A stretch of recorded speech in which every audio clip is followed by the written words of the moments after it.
Hey guys, and welcome back to the channel. So today I saw this little clip, and I really wanted to see it and talk about this. And the clip in question is John Campea talking about build up when it comes to Doctor Doom and the MCU, and of course the Doomsday movie that's coming out. So for context, let's watch it together. Let's hear what Mr. Campea has to say. The single greatest villain in cinematic history is Darth Vader. You did not need 3 movies building up Darth Vader before you made Star Wars: A New Hope. You just had to have Vader. Hans Gruber is one of the greatest villains in cinematic history, played by the late great Alan Rickman. Hans Gruber is one of the greatest villains in cinematic history. You did not need 2 or 3 movies building up Hans Gruber before bringing him in and making him one of the all-time greatest cinematic villains. You did not need build up for it. I mean, just about any movie with a great villain, of which there have been many, you never needed build up. If you need build up, then you don't know how to write a good movie. If you can't write a great, compelling villain without having 2 or 3 movies of build up, then you don't deserve to be a screenwriter. You don't deserve to be a screenwriter. So let me just talk about this, because I think I understand what he is saying. And I do agree with some of his points. You know, we didn't need build up for Darth Vader. We didn't need build up for Hans Gruber. But there are certain, it is all dependent on the writing. If you were just to give us Voldemort in, what is it, the Sorcerer's Stone, and give us full-blown Endgame Voldemort in this movie, like, how does that work?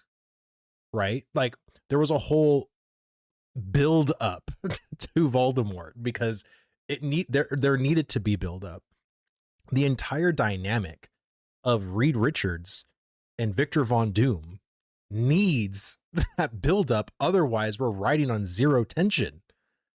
And I don't know, and I don't think that this one movie is going to be capable of us forming that connection with these two characters in the way that is more meaningful.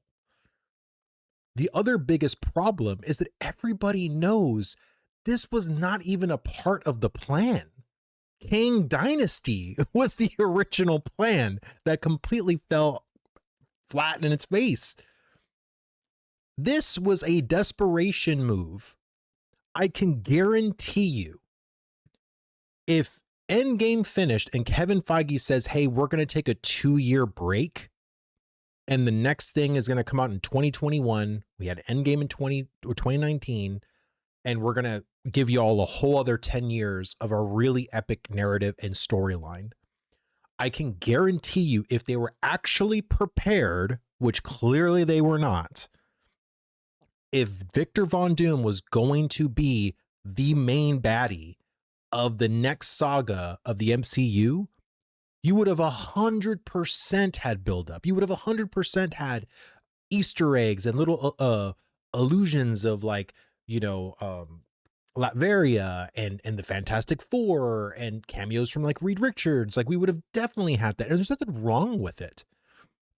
I think, again, the reason why I think a lot of people are upset, and I understand why they're upset, because Victor Von Doom, Doctor Doom, is probably the most, or probably one of the most iconic villains of the entire Marvel brand. I'm not even talking Marvel Cinematic Universe. I'm talking like Marvel Comics. And the fact that you had nothing for him really, and the only cameo you had for him was in a movie hardly anybody even saw. Fantastic Four flopped. And it was literally a small little teaser thing at the end, and that's it. I really don't understand. Like I said, people wanted this reverence to be with Doctor Doom, and they didn't get that. And again, they had to bring in the Russo brothers, who probably weren't even attached to the Kang Dynasty thing initially, to look at the mess that has been made and figure out how can we cobble together a coherent story with all of these characters and this iconic villain. And judging by all of the leaks that I think you and I and others have saw on the internet, I don't know if this movie is going to deliver. I just don't. I don't think that it's going to deliver in the way that people are expecting it to deliver. And this whole idea of, like, again, Robert Downey Jr. playing Doctor Doom, it's just like, if anything, he's going to play Doctor Doom one more time for Secret Wars. And then either Doctor Doom will die, which will be stupid, or something will happen in Battle World that now there's another variant of Doctor Doom, and the, Tony Stark, or the, Tony Stark lookalike Doctor Doom is the one that dies. And now there's like another Doctor Doom. And this is the entire reason why this entire thing is so stupid. I don't like variants. I don't like all of the mess that has been made.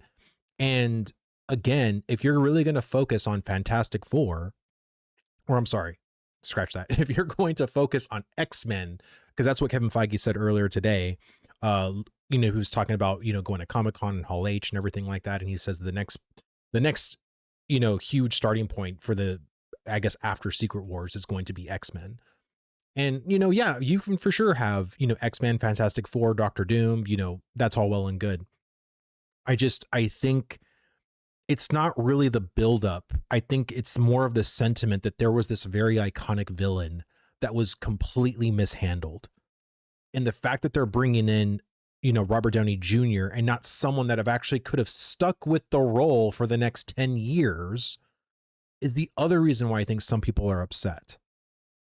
I'm personally not excited to see Robert Downey Jr. as Victor Von Doom. I'm not. That casting to me was a complete.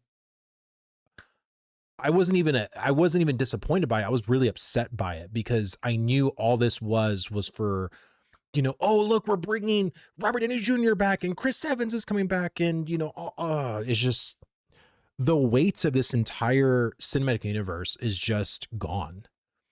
And I know people are excited to see Doomsday. Like, I'm going to go and see it because I truly want to see if these leaks are truly real. And judging by what I've seen from the leaks about some of the fight scenes that were explained and looking at the trailer, I think those leaks are 100% real. And if that's the case, I think this movie is going to disappoint many, many people, if not be super divided.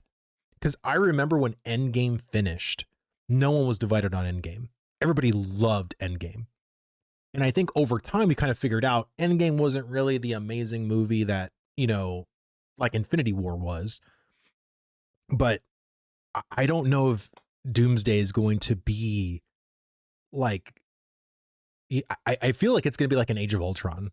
Like, seriously, I think, and no hate to Age of Ultron. I actually thought Age of Ultron was actually a good Avengers movie, but I think it's just going to be something that people don't reference. Like, people reference the original, Avengers movie, people reference Infinity War. I don't really see people referencing Doomsday, at least in the future, in the next 5 or 10 years. I think, again, in my opinion, they need to start over 100%. Secret Wars needs to completely bookend the entire cinematic universe in its current state, and they need to start with the X-Men, and it needs to be completely 100% a reboot. Nobody, absolutely nobody from the current MCU needs to be in this reboot. Every single person needs to be recast. We need to start all over. We need our stakes to go back up and not in this crazy multi-dimensional multiverse incursions, like all this craziness. It's like we need to get back to having real stakes to where people die, they're dead. There is no variance. There is no other world we can go pull from. We need real stakes. The only way we can do that is if we start over again. And I think that is the best course of action, at least to me.